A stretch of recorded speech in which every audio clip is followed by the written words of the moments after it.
Hi guys.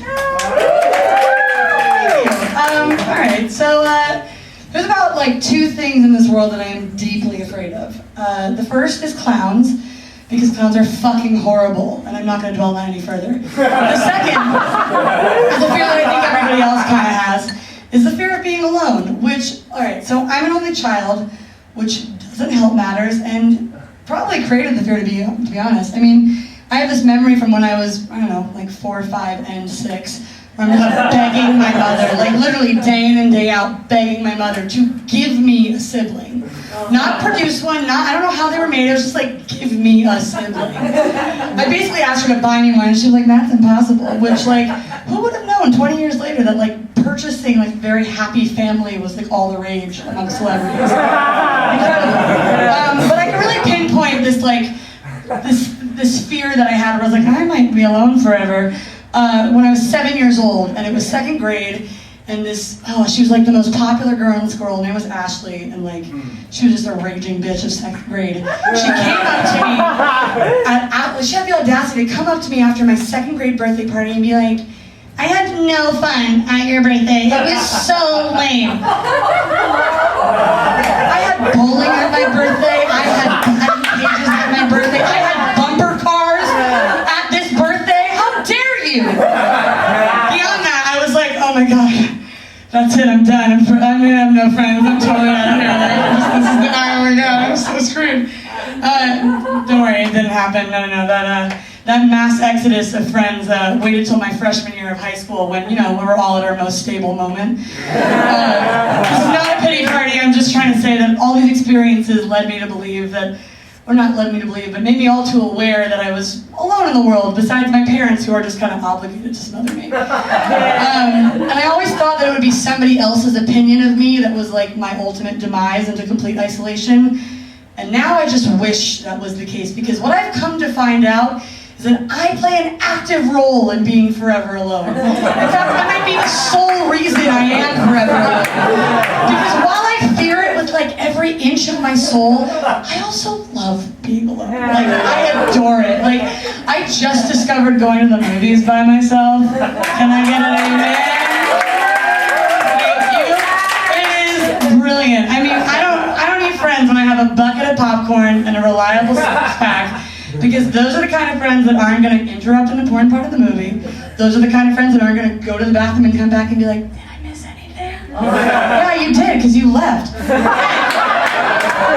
those are the kind of friends that even when after I'm done with them and I've used them all up, their empty containers still emotionally support me as I cry into them at a morning showing of Fault in Our Stars. No judgment. But the movie-going experience is just the tip of the iceberg here. I hate sharing my bed with people unless the body in the bed is my body pillow. The longest and most consistently fulfilling relationship I've ever been in is with my Apple TV, which, by the way, we're about to celebrate our 10-year anniversary. I'm very excited. And when I've had like a really bad day, the only person that can really cheer me up is my bed. So when I try and think about if there's a perfect man out there who can encompass all of these needs that my inanimate objects fulfill, I draw a complete blank. Forever alone. So the closest I've ever gotten to was in a dream. Forever alone. And I had this dream about Channing Tatum. This isn't gonna get weird, I swear. It was like a very PG dream, like viciously PG. Sorry. But alright, here's the upside. Like, we were married, and I woke up, and I was the happiest I've ever been in my entire life. Like, the sheer bliss of coming off this dream just made the rest of my week better.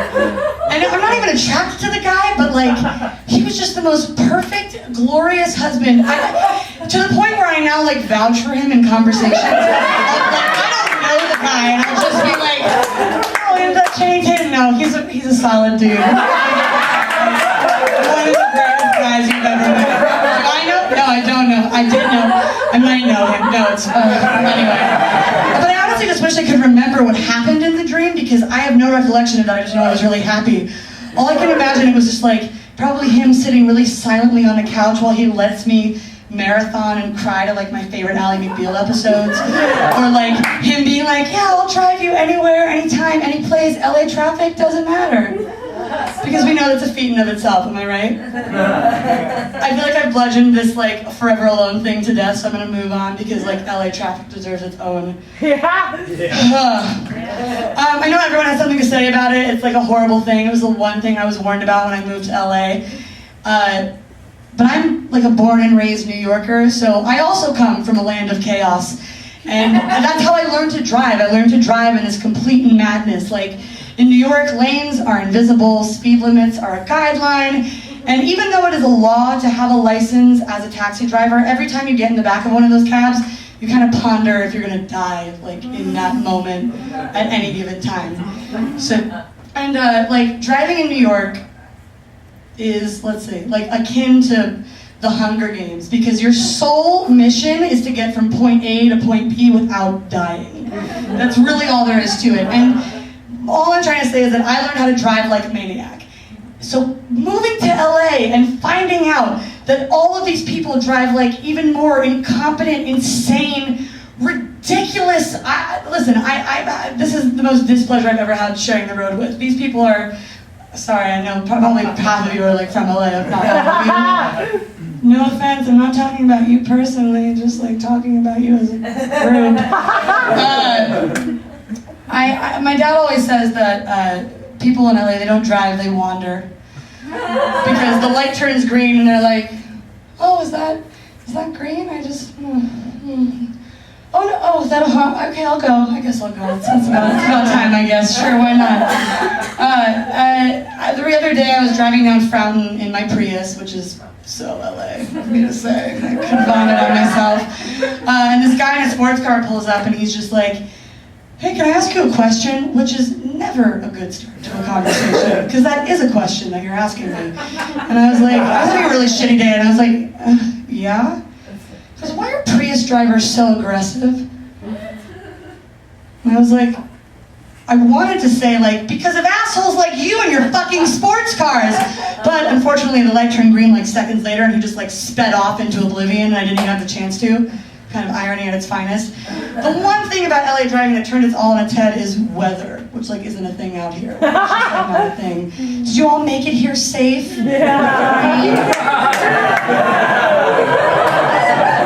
Like last week, New York and other East Coast states were in a declared state of emergency for a blizzard.